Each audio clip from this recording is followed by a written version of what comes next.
और जिनका नाम काट रहे हैं वो विपक्ष का वोटर है और गलत प्रक्रिया के तहत जबरदस्ती। जब ये 2000 इस बार जब ये चुनाव में 400 पार नहीं कर पाए, तब इन्होंने ज्ञानेश को अपने बीजेपी पार्टी का एक कॉरपोरेट गठबंधन का हिस्सा बना लिया और एक कई कानून ले आए जिसमें चुनाव आयोग पर न तो कोई सवाल खड़ा हो सकता, न कोर्ट रिव्यू कर सकता, न चुनाव आयोग के बाद जब चुनाव आयोग रिटायर करेगा तब उस पर केस नहीं हो सकता। मतलब उनको अजर अमर कर दिया गया, न्यायालय से भी, सुप्रीम कोर्ट के जज से भी ऊपर कर दिया गया चुनाव आयोग। चुनाव आयोग के चयन में सुप्रीम कोर्ट के जज को निकाल दिया गया। तो जब एक व्यक्ति को बिल्कुल अजर अमर कर दिया जाए कि तुम मरोगे ही नहीं, अजर अमर हो, कुंडली तुम्हारी भगवान ने दे दी, तो वो तो वैसे ही रावण हो जाएगा, हिटलर हो जाएगा। तो चुनाव आयोग तो हिटलर की तरह काम कर रहा है। वो डेमोक्रेसी और संविधान से इस कंट्री में चल ही नहीं रहा है, इस कंट्री की लोकतांत्रिक मूल्यों से नहीं चल रहा है। तो ममता बनर्जी जी ने जो बात कही बिल्कुल क्लियर है और बिल्कुल साफ है कि चुनाव आयोग बिल्कुल बीजेपी के हेडक्वार्टर से चलता है और जो निर्णय इस देश के 1 और 2 के कार्यालय से जाता है वही निर्णय लागू करते हैं। सर, बांग्लादेश क्रिकेट बोर्ड ने घोषणा की है, क्रिकेट बोर्ड ने कहा है कि ये फैसला उन्होंने भारतीय क्रिकेट बोर्ड की नीतियों को देखते हुए लिया है। देखिए, एक बात समझिए, मैं कई बार कहता हूं कि चित भी मेरी पट भी मेरी, हर मुद्दों को का राजनीतिकरण। तो तुमको इतना ही नफरत है, तो जब पहलगाम की घटना घटी तो उस वक्त पाकिस्तान के साथ तुम जाकर के मैच खेल लिए, जहां पर नहीं खेलना था तुम जाके मैच इसलिए खेल लिए कि वहां से पैसा का अर्जन ज्यादा है। जहां आपको इकोनॉमी देखी वहां आपको नफरत की राजनीति पसंद नहीं आए और तब चुनाव नहीं था। दूसरी बात, यदि बांग्लादेश में आपको सनातन की चिंता है तो आप हमें यह बताएं कि आप बिजली देते हैं उसको बंद कर दीजिए। बिजली क्यों दे रहे हैं?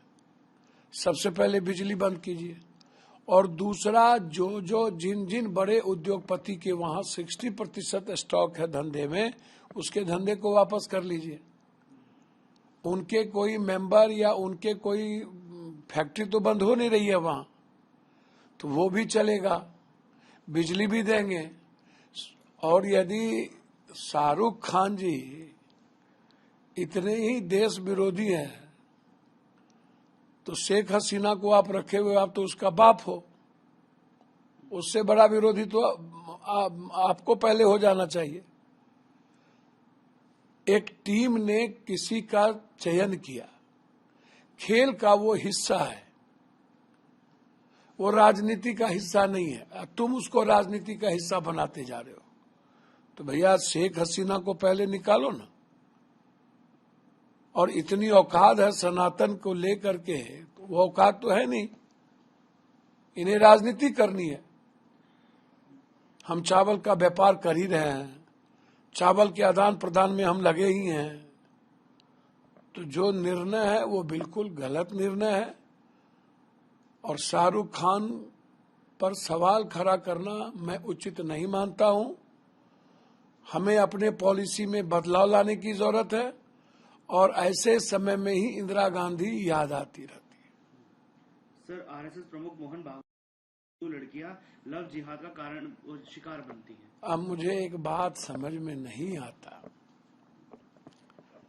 कि पूरी दुनिया पानी, हवा, डेवलपमेंट, इकोनॉमी, पेट्रोल, डीजल को लेकर के मर रहा है, युद्ध की तैयारी में है। अमेरिका ने एक बेहतर डेमोक्रेसी को जन्म दिया, गोरे काले जैसे रंग भेद को खत्म किया। हम दुनिया के इतिहास में हम इन नेताओं से और भागवत जी से पूछना चाहते हैं, भागवत जी जितनी भी अभी तक नेताओं की शादी ब्याह या पदाधिकारी की हुई है, क्या उसमें जाति भेद देखा गया? हिंदू मुसलमान देखा गया? लगभग हीरो बड़े पदाधिकारी के का शादी ब्याह हर हिंदू मुसलमानों के घर में हुआ है, नेताओं का ज्यादा हुआ है। तब आपको लव जिहाद याद नहीं आता। जब किसी दलित आईएएस के बेटे की शादी पप्पू यादव के घर में हो जाता है, तब हमें याद नहीं आता। जब किसी सबसे कमजोर तबके के गरीब का बेटा कोई बड़े पदों पे जाता है, तब शादी हो जाए, रामविलास पासवान जी या काशी राम जी या मायावती जी या जीतन राम मांझी जी या हेमंत सोरेन जी, पप्पू झा, पप्पू यादव, पप्पू सिंह, पप्पू शर्मा, हम राजनीति और चुनाव के लिए थाली भी उठाते हैं, कपड़े भी धोते हैं। नेताओं का कौन कुकर्म नहीं करते? क्या छोड़ दिए क्या? जगजीवन बाबू के यहाँ थाली नहीं उठाए हो क्या? तो एक दलित के यहाँ तो जाके कपड़ा खींचोगे नहीं, लेकिन जब तुम्हारा स्वार्थ होता है तो दलित और गरीब के यहाँ जाकर के खींचते हो। बता दो नहीं खींचे हो, तब तो तुमको समझ में नहीं आती है। छुआछूत, ऊंच नीच, गरीब, लव जिहाद, अरे यार अब युग है इस सब बात का। अब यूथ को कहां से कहां जा रहा है, यूथ इकोनॉमी और पीस खोजता है यार। अब कौन कहां शादी करेगा, कौन किसके साथ शादी करेगा, ये तय कोई कानून और कोई संविधान और कोई संस्था करेगी। अब तो सबको अधिकार है अपनी जिंदगी जीने का, जीने दो ना। और अब तो यूथ मानेगा भी नहीं इन लोगों की बात। भाई ये सब बातों का अब युग है। हम आर्थिक आजादी की बात कर रहे हैं, हम न्यू एजुकेशन की बात कर रहे हैं, हम न्यू हेल्थ की बात कर रहे हैं, हम न्यू वर्ल्ड की बात कर रहे हैं, न्यू इकोनॉमी की बात कर रहे हैं, न्यू जस्टिस की बात कर रहे हैं। ये सब बात है। पप्पू यादव की बहन कहाँ शादी करेगी, पप्पू यादव की बेटी कहाँ शादी करेगी, अब उस पर पहरा पप्पू यादव लगाएंगे। इसीलिए जिस तरीके की बात ये लोग कर रहे हैं ना, यह कई पुश्त पुरानी बातें कर रहे हैं। ये नए युग का आगाज हो चुका है। अब आने वाला पीढ़ी इन लोग की सुनने तुनने वाला है नहीं। और आते आते आते आते यूथ लोग आने वाले समय में ये हिंदू मुसलमान किससे शादी करनी है, किससे नहीं करनी है, सिख से नहीं करनी है कि ईसाई से नहीं करनी है कि दलित से नहीं करनी है कि आदिवासी के घर में नहीं करनी है, ये अब रह गया है। सर AIMIM को लेकर अमेरिका आए थे, वैसे ही मोदी जी को 26/11 मुंबई हमले के मास्टरमाइंड को पाकिस्तान से अच्छा, एक बात हमको तो समझ में नहीं आता। अभी राजनीति का समय, हम थर्ड वर्ल्ड वार की ओर बढ़ रहे हैं और अमेरिका के राष्ट्रपति की दादागिरी और उनकी सनकीपन, ये क्या हो रहा है भाई? वेनेजुएला के राष्ट्रपति को तुम कैसे तय कर दोगे कि वो ड्रग्स बेचता है? तुम सर्वोच्च न्यायालय हो क्या? वो वेनेजुएला के सर्वोच्च न्यायालय को तय करने दो। या पूरी की पूरी जो आज दुनिया की जो थॉट प्रोसेस है, क्या किसी देश ने औरतों को नहीं कहा है? तुम्हारी गिद्ध दृष्टि वहां के पेट्रोल पर, वहां के गैस पर है। तुम हमेशा जबरदस्ती किसी के अधिकार को छीनते हो। तुम अपनी मोनोपोली की, अपनी दरिंदगी को तुम दिखाते हो। तो इसीलिए अभी सवाल है भारत के लिए भी, और भारत को ऐसे समय चुप नहीं रहना चाहिए। आने वाले समय में इससे बड़ा संकट दुनिया में कुछ होगा नहीं। इसीलिए पूरी दुनिया को वेनेजुएला के इस बड़े घटना पर अपना वक्तव्य देना चाहिए और भारत के साथ अमेरिका के राष्ट्रपति के खिलाफ आवाज भी उठाने की जरूरत है। कौन कहाँ है, किसको कब उठाना है, ये हमेशा राजनीति, कौन किसको रोका है। अमेरिका की सरकार ही उग्रवादियों से भरा हुआ है, आतंकवादियों से भरा हुआ है।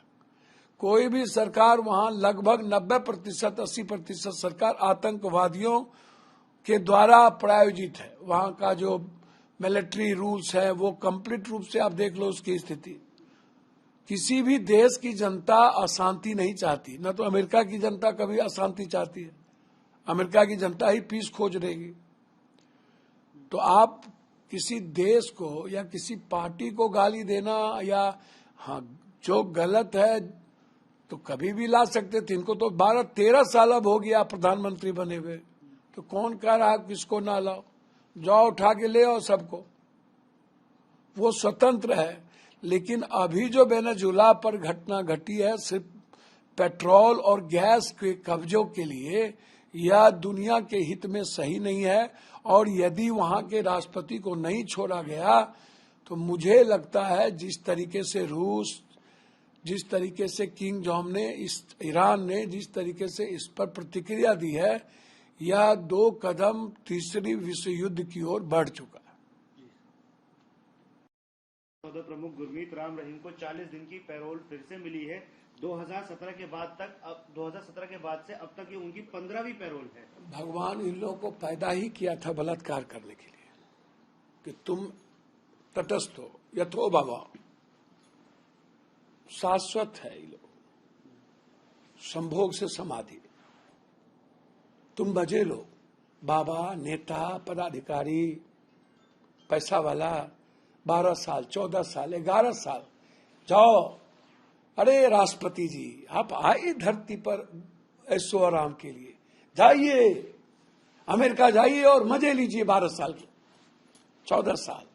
आप ऊपर से लिखा के आए हैं, ये लोग लिखा के आया भगवान के घर से। इन लोग पर अजर अमर है। एक गरीब आदमी किसी से मोहब्बत कर ले तो बलात्कार, मन बढ़ गया। एक बच्चा किसी से मोहब्बत कर ले तो गलत है। ये बाबा लोग परी के गोद में राम, रहीम, आसाराम, ये सब जैसा दुष्ट ये जितना है, इन लोगों को सीधा फांसी पे लटका देना चाहिए। सर, मेरी बेटी, माँ, बहन भगवान के तुल्य है। जो मेरी माँ, बहन, बेटियों की तुलना पूरी दुनिया में शौक और मौज के लिए करे, उसे जीने का राइट है क्या? ये बाबा लोग नरभक्षी है, नरभक्षी। ये लोग संविधान विरोधी है, ये लोग कर्म विरोधी है, ये लोग भगवान विरोधी है, भगवान का इस्तेमाल करता है। कभी आपने किसी भगवान को देखा, सुना? शिव को, नानक को, कृष्ण को, बुद्ध को, कबीर को, वाल्मीकि को, संत रविदास को, रामकृष्ण परमहंस को, किसी को दुनिया में, गुरु गोविंद को, गुरु नानक को, मोहम्मद को, किसी को आपने सुना? राम तो अग्नि परीक्षा ले ली थी सीता की। ये बाबा लोग, कोई ऐसा बाबा है जिसके बारे में 2 बात आपने सुने होंगे? या तो ऐसो आराम की जिंदगी ना जीता हो। ये 10-10 हजार करोड़ रुपया कहां से आता है? बाप के घर से। 1-1 लाख हजार करोड़ का व्यापार कहां से ये बाबा लोग करता है? इसको राइट है क्या? ना इस पर कोई कानून लागू होता है, ना जीएसटी, ना कुछ, ना पैसे वाले पर जीएसटी का कानून लागू होगा, ना इनकम टैक्स लागू होगा, ना इन बाबाओं पर होगा। तो होगा किस पे? ना नेता पर। इसलिए नेता, बाबा और पैसे वाले,